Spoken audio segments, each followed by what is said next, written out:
संबोधन की श्रृंखला के लिए मैं आमंत्रित करता हूं जन जन के दिलों पर राज करने वाले हाड़ौती के हृदय सम्राट और भारतीय जनता पार्टी के प्रदेश मंत्री परम सम्मान्य सांगोद विधानसभा क्षेत्र के पूर्व विधायक हीरालाल जी नागर कृपया पधारें और सभी कार्यकर्ताओं को जोशीला संबोधन करके संबोधित करें।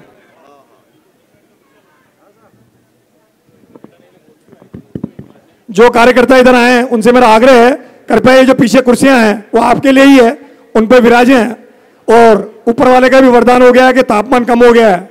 कृपया सभी अपने अपने स्थान पर विराज जाएं। भारत माता की, भारत माता की। आज इस परिवर्तन यात्रा के समापन के इस अवसर पर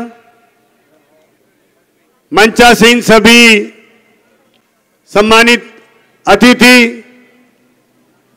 और यहां गांव-गांव और ढाणी-ढाणी से आए हुए सभी भाइयों और बहनों, किसान भाइयों, कांग्रेस की इस 4 साल और 10 महीने की सरकार ने जिस तरह से इस पूरे कार्यकाल में हर वर्ग के साथ कुठाराघात किया है, चाहे वो हमारा किसान वर्ग हो, चाहे युवा वर्ग हो, महिलाएं हो, दलित हो, व्यापारी हो, कोई भी इसके अछूता नहीं है। जिस तरह से हर वर्ग में आज असंतोष फैला हुआ है, किसानों को इन्होंने झूठ बोला कि हम संपूर्ण कर्जा माफ करेंगे और वो किसान भाई इनके बहकावे में आकर के और उन्होंने ये विश्वास कर लिया कि हमारा संपूर्ण कर्जा माफ हो जाएगा। आज वो हमारा किसान भाई अपने आप को ठगा हुआ महसूस कर रहा है। जिस तरह से इस कार्यकाल में किसानों के साथ इस कांग्रेस की निकम्मी सरकार ने कर्जा नहीं माफ किया और उसके अलावा समय पर इन्होंने वादा किया था अपने घोषणा पत्र में कि हम 8 घंटे निरंतर दिन में किसानों को बिजली देंगे। किसानों को इन्होंने 3 से 4 घंटे बिजली दिए और वो भी अलग अलग ब्लॉक में, कभी दिन में कभी रात में। इन्होंने ये वादा भी अपना नहीं निभाया। पूरे 5 साल इन्होंने कभी भी दिन में वादा बिजली देने का जो वादा किया था किसानों को वो भी फेल हुआ। यही नहीं, इन्होंने कहा सिंगल फेज की बिजली निरंतर 24 घंटे मिलेगी। ये यहां बैठा हुआ किसान, ये बता दे इस 5 साल के राज में कभी भी सिंगल फेज बिजली हमारे ग्रामीण क्षेत्र के भाइयों को एक दिन भी 5 साल 24 घंटा बिजली मिली है क्या? जब भी हमारी महिला बहनें खेत से, खलिहान से गांव में आती है, घर में आती है और वो चूल्हा चौकी करने के लिए घर आती है, घर में बिजली गायब मिलती है।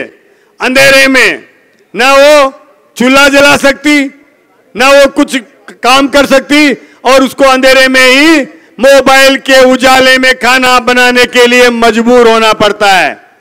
ये निकम्मी सरकार जिस तरह से आज किसान वर्ग में असंतोष है, हमारी महिला बहनों में असंतोष है और युवाओं के साथ भी इन्होंने धोखा किया कि हम युवाओं को बेरोजगारी भत्ता देंगे।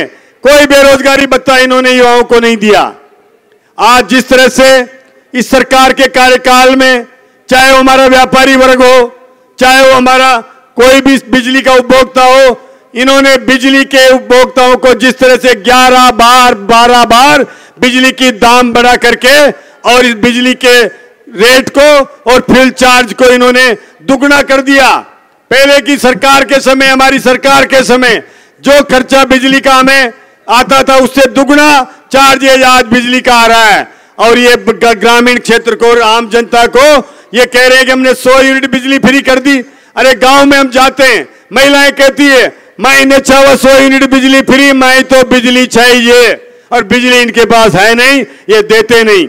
ये स्थिति सब जगह है। मैं यही कहूंगा, जिस तरह से सरकार के कार्यकाल में चाहे आमजन हो, चाहे हमारा किसान भाई हो, चाहे महिला बहनें हो, चाहे व्यापारी वर्ग हो, आज व्यापारी जानता है कि उसको कितना बिजली का चार्जेज आ रहा है, फुल चार्जेज आ रहा है, और निश्चित रूप से वो कितना बजट उसका बिगड़ रहा है। इस सरकार को जिस तरह उखाड़ फेंकने के लिए आज जो है गांव-गांव, डानी-डानी और शहर से जो है कार्यकर्ता आए हैं, जो हमारे आमजन आए, मैं तो यही कहूंगा मेरे भाइयों, यहां से जाने के बाद हम 5 साल के इस दुख को याद रखें। जिस तरह से इस सरकार के कार्यकाल में कार्यकर्ताओं पर व्यक्तिगत केस दर्ज किए गए हैं, जिस तरह से हमारे कार्यकर्ताओं को प्रताड़ना दी गई है, और एक ही नहीं, बिजली का बीसीआर बनने वाला आता है, बीजेपी के कार्यकर्ताओं की लिस्ट उसको लेके आता है किसकी बीसीआर भरनी है, और वही उसी की बीसीआर भरी जाती है। इस तरह का जो एक खेल चल रहा है इस राज्य में, इस पे निश्चित रूप से मेरे कार्यकर्ता भाइयों अब समय आ गया है। एक एक कार्यकर्ता जिसके साथ इस तरह से ये भेदभाव हुआ है, इस भेदभाव को मिटाने के लिए, इस भेदभाव को खत्म करने के लिए हमारा कार्यकर्ता ये 100 गुनी ताकत के साथ इस चुनाव में काम करेगा, और इस कांग्रेस की जड़ों में वो तेजाब डालेगा कि अगले 5 साल तक, 50 साल तक वो कांग्रेस वापस खड़ी नहीं होकर उठ करके आवे, ताकि कभी भी निरंतर ये मोदी जी का राज, ये भाजपा का राज और ये विश्व गुरु बनाने का हमारा सपना है, ये साकार जो भी होगा जब 50 साल तक वापस कांग्रेस का राज इस देश में नहीं आए, न प्रदेश में आए, जब ही हम विकास की गंगा को बहा सकते हैं, और जब ही हमें हमारे गांव में, क्षेत्रों में ये संपन्नता आ सकती है। सभी कार्यकर्ताओं, बड़ी संख्या में आप आए हो, आप सबका बहुत बहुत आभार व्यक्त करता हूं, धन्यवाद देता हूं, और इस भीषण गर्मी में आप बैठे हुए हो, इसके लिए मैं आपका आभार व्यक्त करता हूं। बहुत बहुत धन्यवाद। जय हिंद, जय भारत।